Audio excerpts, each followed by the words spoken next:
Hey guys, welcome back to the channel. How are you all? So scrappage policy guys आए हुए कुछ दिन हो चुके हैं बस अभी इम्प्लीमेंट नहीं हुई है, आई नो, बट जो आर्टिकल्स वगैरह आ चुके हैं उसके ऊपर काफी डिटेल भी आ चुकी है. सो मैं भी पढ़ रहा था इन्हें इसके बारे में, तो मैंने सोचा यार कि चलो अपने व्यूअर्स के साथ भी कुछ थोड़े से अपने थॉट्स वगैरह मैं शेयर करता हूँ कि क्या होना चाहिए, कैसे होना चाहिए, एंड सबका कुछ फायदा है या बस पागल बनाने के तरीके हैं. So welcome back to the channel guys. So let's start the scrappage policy thoughts.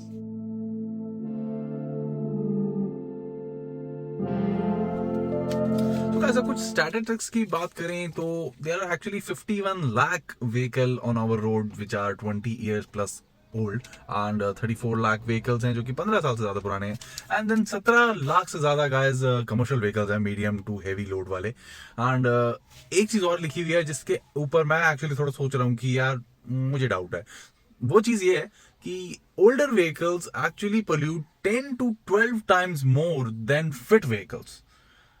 अब फिट लिखना ठीक था या यहाँ पे न्यू लिखना चाहिए था, I really have no idea. But actually जो जिस पर्टिकुलर कार के अंदर गाइस मैं अभी बैठा हूँ, जो अपनी ये प्यारी सी छोटी सी टाटा नैनो है, इट्स एक्चुअली 2012 मॉडल है, अभी आज चल रहा है 2021, राइट. सो पोल्यूशन टेस्ट मैं इसका करवाने जाता हूँ तो इंस्टेंटली ये पास हो जाती है, कोई भी इशू उसमें मुझे नहीं आता. सो अगर एक ओल्ड व्हीकल, आई नो अभी उतने साल नहीं हुए हैं, लेकिन 2012 से लेकर अभी 21 तक देखा जाए तो 10 साल के आसपास तो हो ही चुके हैं. 10 to 12 टाइम्स ना से ही 5 to 6 टाइम्स का डिफरेंस तो आना चाहिए था ना. इवन 2 to 3 टाइम्स का डिफरेंस भी आना चाहिए था, क्योंकि 2 टाइम्स भी हो जाएगा तब भी पोल्यूशन टेस्ट ये गाड़ी फेल कर जाएगी. बट अभी ये इजीली पास हो जाती है. तो चक्कर क्या है, कहानी थोड़ी सी फिशी सी लग रही है ना.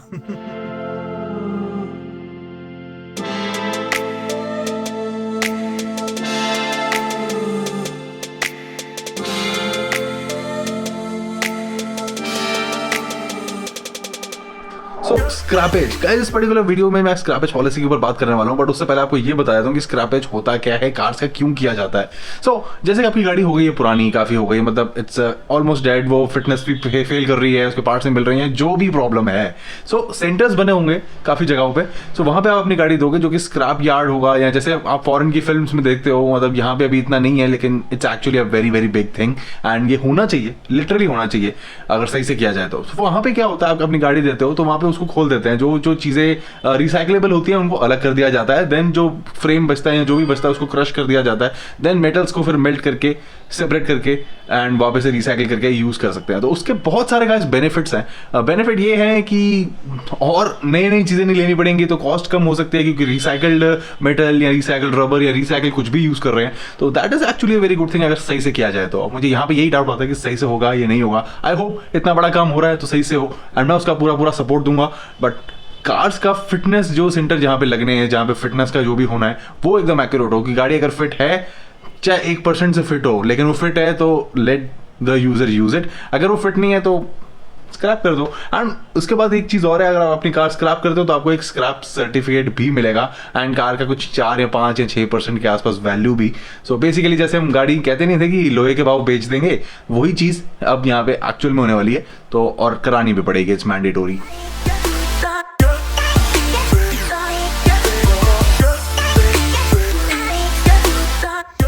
Why do we need scrappage policy? क्यों चाहिए आखिर हमें? इतने टाइम से हम गाड़ियां चला रहे थे, कोई दिक्कत तो हो नहीं रही थी, लेकिन हमें कोई ना कोई रीजन तो होगा, तभी इतनी बड़ी पॉलिसी आ रही है. सो गाइस या इसके अंदर काफी सारे पॉइंट्स हैं. सो एक एक करके इन पर्टिकुलर पॉइंट्स के बारे में बात करते हैं. सो सबसे पहला पॉइंट है guys, to reduce the population of old and defective vehicles. That's actually a valid point. Old and defective, basically defective. अगर defective vehicle है तो it can be a safety hazard for other vehicles on the road, right? So yeah, ये चीज़ होनी चाहिए. अगर vehicle में problem है तो डेफिनेटली उसको रोड से हट जाना चाहिए. अगर उसके अंदर प्रॉब्लम नहीं है बट सिर्फ वो ओल्ड है तो होनी चाहिए, नहीं होनी चाहिए, I really have no idea. आप बताना गाइस, इस पर्टिकुलर पॉइंट के बारे में आप बताना. सो अब गाइस बात करते हैं सेकंड पॉइंट के बारे में. सेकंड पॉइंट कहता है guys 25 to 30% air vehicular pollution जो है वो कम होगा. ट्रू हो सकता है, क्योंकि उस टाइम पे पुराने व्हीकल्स हो सकता है BS1 हो, BS2 हो, BS3 हो. BS4 से फिर भी ठीक था, BS5 तो हम लोगों ने स्किप ही कर दिया, हम तो सीधा BS6 पे गए हैं. तो BS6 तो खैर काफी ज्यादा मतलब पॉल्यूशन काफी कम करता है वो. सो कंपेयर टू BS1 तो बहुत ही ज्यादा मेजर डिफरेंस है. सो या this is also a valid point.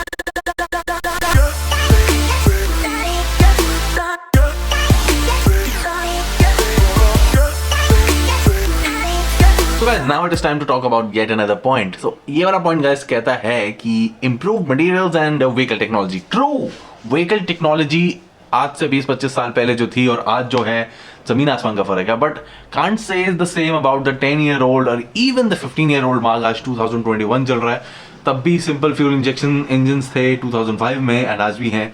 But कुछ और कार्स आई हैं जिनके अंदर टर्बो चार्ज इंजन आ गए थे 2010-2008 के अराउंड. देन फिर वो आए और गए, समथिंग लाइक दैट. बट अब इस पर्टिकुलर टाइम पे every car manufacturer has very good petrol engine, very good diesel engine, कुछ को छोड़ के. बट टेक्नोलॉजी में डेफिनेटली फर्क आया है. सो अब इस पॉइंट के अंदर गाइस कुछ सब पॉइंट्स भी हैं. तो सब पॉइंट सबसे पहले क्या कहता है, light weight vehicles and better fuel efficiency. Light weight vehicles are true but I can't say the same about the fuel efficiency, क्योंकि जो ये छोटे टर्बोचार्ज पेट्रोल इंजन है इनके अंदर परफॉर्मेंस हमें चाहिए होती है. तो we just rev it up. Revving से क्या होता है कि फोर्स इंडक्शन चलता है टर्बोचार्ज का. कभी एक्सप्लेन करना होगा कि हाउ टर्बोचार्जर वर्क्स तो बता देना, मैं बता दूंगा कैसे चलता है. बट अभी वो टॉपिक नहीं है. सो अब क्या होता है, हम पावर के लिए हम उसको रेव करते हैं, देन इंजन में प्रेशर ज्यादा होता है तो वो पावर हमें दे देता है. But fuel efficiency take the toss. मतलब फ्यूल एफिशिएंसी नहीं मिलती आपको, एक चीज ही मिलेगी एट अ टाइम. अगर उस इंजन को आराम से चलाओगे तो आपको फ्यूल एफिशिएंसी मिलेगी. भगाओगे, फ्यूल एफिशिएंसी क्यों देगा वो, बात समझ रहे हो ना. सो नेक्स्ट इसी के अंदर एक और सा पॉइंट है. वो कहता है कि जो फ्यूल का हम कंजम्पशन है वो अगर कम हो जाएगी हमारी तो इंपोर्ट भी कम हो जाएगा. बट मुझे इस बात पे डाउट है. But let it be. जिन्होंने एक्चुअली ये सब पॉलिसी बनाई है उन्होंने काफ़ी ज़्यादा इस चीज़ पे डिस्कशन हुआ होगा. बट ठीक है, चलो लेट इट बी. अगर हो जाए तो अच्छी बात है. हमें बाहर जिन कंट्रीज से हम फ्यूल इंपोर्ट करते हैं तो उस पर ज़्यादा रिलाय नहीं रहना पड़ेगा. That's a good thing. But हो जाए तो. सो अगला पॉइंट गाइस है कि जो हैवी कमर्शियल व्हीकल्स हैं उन जो लेटेस्ट आए हैं BS6 इटरेशन है उनका, वो 3 to 6% ज़्यादा एफिशिएंट है पुराने से. I totally agree with this point as well, क्योंकि हो सकता है, क्यों नहीं हो सकता, राइट बिल्कुल हो सकता है यार. एक्चुअली BS6 में तो फर्क तो है ही एफिशिएंसी में. एंड जो पहले BS3 BS2 चलता था उससे डेफिनेटली फर्क पड़ा होगा. And power and torque figures के अंदर भी काफ़ी ज़्यादा कहते हैं ना वेरिएशन आ चुका है. सो आई टोटली एग्री, हुआ होगा. 3 to 6% ज़्यादा बड़ा नंबर भी नहीं है. अगर 5 की माइलेज आती थी तो 5.5 की आ जाएगी. अब मुझे नहीं पता कि 6% का ये भी बैठेगा कि नहीं. बट इन एनी केस आप पॉइंट मेरा समझ चुके हो. सो अब नेक्स्ट ऐसा पॉइंट ये है कि इम्प्रूव्ड सेफ्टी फीचर्स. डेफिनेटली पहले तो एयर बैग ABS को कोई पूछता भी नहीं था. अब एटलीस्ट हमारी गवर्नमेंट ने ये तो कर दिया है कि air bags are mandatory from the base model, जो कि एक सुपर बिग थम्स अप है. थैंकफुली इंडियन गवर्नमेंट को भी थोड़ी सी अकल आई कि हाँ सेफ्टी फीचर्स भी इंपॉर्टेंट है. हम इंडियंस की जान भी प्यारी है थोड़ी सी, तो ABS एंड एयर बैग्स को बेस मॉडल से दिया गया है. बट स्टिल अगर आपको ज़्यादा फीचर्स चाहिए like 6 air bags, ESP, TACS, तो कुछ कंपनीज ये हमें बेस मॉडल से देती हैं. जैसे कि टाटा नेक्सॉन कार के अंदर ESP वगैरह वाले फीचर्स जो है, ट्रैक्शन कंट्रोल सिस्टम, ये बेस मॉडल से आता है. बट उस पर्टिकुलर कार के अंदर टॉप मॉडल के अंदर भी 6 एयर बैग्स मॉडल है. 6 एयर बैग्स के मॉडल बहुत ही कम कार्स के अंदर है, जो कि मुझे अच्छा नहीं लगा. एटलीस्ट टॉप मॉडल के अंदर 6 एयर बैग्स का ऑप्शन आप हर एक गाड़ी के अंदर दे देना चाहिए, चाहे वो एक A सेगमेंट कार हो, चाहे वो C सेगमेंट D सेगमेंट की गाड़ी हो, चाहे कोई भी हो. सो ऐसा देना चाहिए यार. सो गाइस अब बारी है गाइस क्राइटेरिया टू स्क्रैप. मतलब आपको क्या करना पड़ेगा आपको गाड़ी अगर स्क्रैप करवानी है तो. सो सबसे पहली चीज़ है गाइस फिटनेस टेस्ट. अगर आपकी गाड़ी फेल हो गई तो उस गाड़ी को कहते हैं ELV, end of life vehicle. तो वो ऑटोमेटिकली स्क्रैप ही होगी, उसका और कोई चारा नहीं बचता. देन इसके अलावा हम हमारी मर्जी पे भी ये डिपेंड करता है. हम फिटनेस सेंटर जाते हैं, फिटनेस टेस्ट नहीं करवाते, और जो रिन्यूअल होता है RC का वो भी नहीं करवाते, तो हम स्क्रैप कर सकते हैं. It is up to us. But हमारे पास ऑप्शन है कि 15 साल जैसे हमें वैलिडिटी मिलती है, 5 साल और आगे एक्सटेंड करना चाहो तो वो कर सकते हो. अभी ये चीज़ दिल्ली के अंदर है या नहीं, क्योंकि NGT का यहाँ पे ज़्यादा रूल चलता है कार्स से, RTO से, या इन एनी केस जिस मर्जी से भी. तो दिल्ली के अंदर अभी तक ये इनमें से कोई भी चीज़ वैलिड नहीं है. दिल्ली के बाहर वाले लोगों के लिए ज़्यादा है. सो आई होप कि दिल्ली के लोगों के लिए भी हमें भी कुछ मिल जाए, हम भी 15 साल की जगह 20 साल गाड़ी चला सकें. एंड डीजल वाली गाड़ी एटलीस्ट 15 साल तो चला सकें. अदरवाइज बेनिफिट इतना रहने नहीं वाला. सो अगर आपकी गाड़ी प्राइवेट है तो आपको बस सिंपल सी बात है 20 ईयर्स अगर हो गए तो वो होएगी स्क्रैप. इसके अलावा कुछ नहीं उसके अंदर बचता. लेकिन अगर आप 15 साल है और आप चाहो तो RC एक्सटेंड कराना चाहते हो 5 साल, तो वो भी एक ऑप्शन है, जो कि मुझे अच्छी बात लगी. आई होप ये दिल्ली के अंदर भी वैलिड हो जाए. अब गाइस मेन चीज़, बंदा कराएगा क्यों स्क्रैप अपनी गाड़ी? कुछ मिलेगा तभी कराएगा ना, कुछ इंसेंटिव गवर्नमेंट ने रखा होगा. यस गवर्नमेंट ने कुछ इंसेंटिव तो रखा है, बट लेट्स सी कि वो कितना सक्सेसफुल होने वाला है. सो मैं आपको एक एक करके इंसेंटिव बताता हूँ. सबसे पहला इंसेंटिव मॉनेटरी है, पैसा मिलेगा गाइस. गाड़ी आप स्क्रैप करने जाते हो तो आपको उसकी जो एक शोरूम प्राइस था उसका 4 से 6% वैल्यू मिलेगी. सपोज करो आपकी गाड़ी 2 लाख रुपए की है, राइट. तो 2 लाख रुपए का 10% होता है आपका करीब 20,000 रुपये. बट आधा उससे अगर मान ले तो 10,000 रुपये आपको मोटा मोटा मिल जाएंगे स्क्रैप के. ठीक है, गुड, फेयर एनफ. ठीक है, अगले बार चलते हैं. अब मेन गाइस बात पता है कहाँ आती है, मेन अगर आपको बस आपने स्क्रैप कर दिया, आपको जो उसका स्क्रैप वैल्यू था वो मिल गया, एक स्क्रैप सर्टिफिकेट मिल जाएगा, दैट्स इट। अब असली गाइस चीज आएगी जब आप जाओगे एक ब्रांड न्यू गाड़ी लेने, या गाइस अब ब्रांड न्यू गाड़ी लेने आप गए, वहां पे आपने अपना स्क्रैप सर्टिफिकेट दिखाया तो आपको मैन्युफैक्चरर देगा 5% का डिस्काउंट। अब इसके अंदर क्या जगह असली प्रॉब्लम आ रही है, ये चीज एक्चुअली गवर्नमेंट ने प्रपोज तो कर दी है, लेकिन जो कार और टू व्हीलर बाइक्स मैन्युफैक्चरर हैं वो मना कर रहे हैं कि हम क्यों अपनी जेब से 5% का आगे इंसेंटिव देंगे, कस्टमर को डिस्काउंट देंगे, क्यों? क्योंकि पिछला साल तो वैसे ही आपको पता है कोविड के अंदर निकल गया सारा, तो सारी इंडस्ट्रीज लॉस में गई हैं। एंड उसके बाद मैन्युफैक्चरर्स तो ये भी यहाँ तक बोल रहे हैं कि अगर हमें 5% का जबरदस्ती डिस्काउंट देना ही पड़ेगा तो हम एक शोरूम प्राइस को 5% इंक्रीज कर देंगे एंड फिर 5% का डिस्काउंट दे देंगे। सो बात घूम फिर के वहीं आ जाएगी। सो ये एक अभी तक बात चल रही है। सो ये तो एक हो गया। आपको एक और चीज में डिस्काउंट मिलेगा जो कि है गाइस रोड टैक्स, या अप टू 25% रिबेट मिल सकती है पर्सनल व्हीकल्स में एंड अप टू 15% रिबेट मिल सकती है कमर्शियल व्हीकल्स में, which is a very good thing. But अब गाइस कैलकुलेशन का टाइम आ चुका है। अगर एक सिंपल सा मैं हिसाब बनाऊं, एक आप गाड़ी ब्रांड न्यू लेने गए, आपके पास सपोज करो मारुति 800 थी येस्टर ईयर की एंड उसके आपको स्क्रैप वैल्यू करीब 10,000 रुपये मिल चुकी है already, right? That's great. So आप सपोज करो आप एक टोयोटा फॉर्च्यूनर लेने गए, आपके पास स्क्रैप है, गाड़ी का सर्टिफिकेट है, certificate is important in that case. तो आप टोयोटा के शोरूम में गए, वहाँ पे आपने अपना सर्टिफिकेट पेश किया तो कंपनी ही आपको 5% का डिस्काउंट देगी। 40 लाख की गाड़ी पे 5% कितना होता है, हिसाब लगा लो गाइस। उतना डिस्काउंट तो मुझे नहीं लगता कि कोई भी मैन्युफैक्चरर देना पसंद करेगा, राइट? मैं आपको एग्जैक्टली बता देता हूँ 40 लाख का 5% कितना हुआ, 10% वैल्यू सीधा सीधा 4 लाख होती है गाइस, तो सीधा सीधा 2 लाख रुपए। आपकी जो गाड़ी की स्क्रैप वैल्यू आपको 10,000 मिली है और दूसरी गाड़ी पे 2 लाख रुपए का डिस्काउंट कोई नहीं देगा, लिटरली बता रहा हूँ कोई नहीं देगा। देन ऊपर से up to 25% rebate in road tax.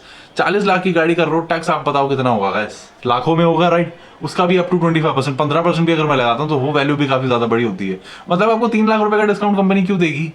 नहीं होने वाला ये चीज, अभी बता रहा हूँ नहीं होने वाला ये चीज। सो लेट्स सी कि फ्यूचर में क्या होता है। बाकी मेरे जो कैलकुलेशंस के हिसाब से है तो इतना ज़्यादा डिस्काउंट तो कोई कंपनी ऑफर करने नहीं वाली। बट अगर इन एनी केस कुछ होता है तो हम सबका बहुत ज़्यादा फायदा है, फिर तो हम एक्चुअली ये एक नए बिजनेस बन जाएगा। एक कोई बंदा ना सारी पुरानी गाड़ियाँ जो भी आज से 15, 16, 20 साल पुरानी गाड़ियाँ वो इकट्ठी करके रखेगा। एक बंदा आएगा, उसके नाम पे वो ट्रांसफर होगी, वो देन उसको स्क्रैप करेंगे, उसको सर्टिफिकेट मिलेगा, देन वो 8-10 लाख का कहीं बड़ी गाड़ियों पर डिस्काउंट ले लेंगे। It's not gonna happen, but government लगता है थोड़ी ज्यादा ऑप्टिमिस्टिक है। बाकी कुछ बातें इस पर्टिकुलर आर्टिकल में ठीक है, मतलब इस पॉलिसी के अंदर ठीक है, बट ये जो चीज थी ये मुझे समझ नहीं है। एक्चुअली इसका कुछ होगा, एग्जैक्टली इन लोगों ने फॉर्मूला निकाला होगा, बट जो डायरेक्ट 5% का डिस्काउंट गवर्नमेंट बोल रही है ना मैन्युफैक्चरर्स को देने के लिए, वो नहीं मिलने वाला, पहले बता रहा हूँ। इस पर्टिकुलर चीज तो नहीं मिलेगा, और ऑफर्स वगैरह तो बहुत आते रहते हैं, लेकिन ये एक एडिशनल ऑफर उसके अंदर बीच में ऐड करना, ये कहानी मुझे समझ में नहीं आती। And rebate in road tax, अभी आपको जो मैंने एक लाइव एग्जांपल दिया है उसको और बड़ा किया जा सकता है। सपोज करो कोई गाड़ी 1 करोड़ की है, उसका 5% कितना हो गया? सीधा 5 लाख रुपए। हमारी जो गाड़ी की स्क्रैप वैल्यू हमें 10,000 मिली है, उसके बिहाफ पे हमें 5 लाख रुपए का डिस्काउंट तो कोई नहीं देगा ना, राइट? अगर ऐसा हो जाएगा ना मजा आ जाएगा, मेरी नैनो की वैल्यू बहुत बढ़ जाएगी। सो गाइज ये सारी चीजें मैंने आपको यहाँ पे बता दी, एंड आई होप कि ये जो बनने वाला है स्क्रैपिंग पॉलिसी इंडिया के अंदर, ये बहुत अच्छे तरीके से बने, एंड जो फॉरेन के अंदर होता है उससे बेटर यहाँ पे इम्प्लीमेंटेशन हो। जो हमारे रॉ मटेरियल्स निकलने हैं स्क्रैप कार में से, उसकी भी वैल्यू अच्छी निकल आए, प्लस कुछ अगर इंसेंटिव हमें देना है तो ठीक ठाक सा मिले। ये जो अभी मैंने रीड आउट किया है कई जगहों पे, तो इतना ख्याली पुलाव वाला इंसेंटिव सिस्टम मुझे समझ में आया नहीं कि छोटी सी गाड़ी से आपको इतना बड़ा डिस्काउंट मिल जाएगा। It's not gonna happen. So I hope कि कुछ और प्लानिंग हो इन लोगों के पास। सो लेट्स सी कि क्या होता है। एंड ऑब्वियसली बात है, स्क्रैपिंग सेंटर्स खुलेंगे, फिटनेस सेंटर्स खुलेंगे, तो lot of investment government gonna do in that, and बहुत सारे जॉब्स भी इसके अंदर निकलने वाले हैं। तो it's actually very very good thing for the country too, सबके लिए it's a kind of a win win situation. और या बस मुझे एक्चुअली यही सब कहना था आप सबसे। आई होप कि मैंने कुछ गलत ना बोला हो, एंड मेरे जो सोर्सेज हैं मैं एक्चुअली उनका नाम नहीं लूंगा, बट मैंने एक्चुअली कई जगहों पे इसे क्रॉस चेक किया है, तब मैंने आपके साथ ये सोर्सेज वगैरह शेयर किए। एंड हो सकता है कि छोटी मोटी 2-4 बातें मैं इसमें से भूल गया हूँ या रह गई हूँ, बट मुझे लगता नहीं। एंड एक चीज़ और है, अगर आप इसके अंदर से बता रखा है, बट वो आप लोग ऑटोमेटिकली कैलकुलेट कर सकते हो कि जैसे हमारी गाड़ी 15 साल हो चुके हैं एंड हम उसको और एक्सटेंड कराना चाहते हैं 5 साल, तो उसका ऑप्शन है। लेकिन एक चीज़ उसमें रहेगी यही कि जो री रजिस्ट्रेशन का जो फीस है ना वो एक्चुअली इन लोगों ने बढ़ा दिया है। सो मैं आपको एग्जैक्टली बता देता हूँ कि री रजिस्ट्रेशन का फीस अब कितने परसेंटेज कर दिया है।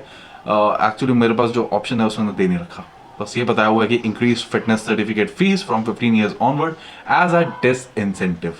लोग चाहते हैं ये लोग कि हम अपनी कार को स्क्रैप करें, बट जो नहीं करना चाहता वो उसको कर सकता है। मैं खुद अगर मुझे मौका मिलेगा मैं अपनी पुंटो को 10 साल की जगह 15 साल ही चलाना चाहूँगा, क्योंकि मेरी आरसी पे भी 15 साल ही मेंशन है। So I am hoping for that day to happen कि 15 साल में उस गाड़ी को आराम से चला सकूँ। So on that bombshell guys, let's end this particular video and मिलते हैं guys in another video. Bye bye, take care, see ya, have lots and lots of fun. अगर कोई भूल चुका हो गई हो तो माफ कर देना, बाकी मैंने कोशिश तो की है कि आप सबको एकदम बहुत ही बेहतरीन इन्फॉर्मेशन दे सकूं और बहुत ही अच्छे तरीके से दे सकूं. So yeah, bye guys, take care, see ya, have lots and lots of fun.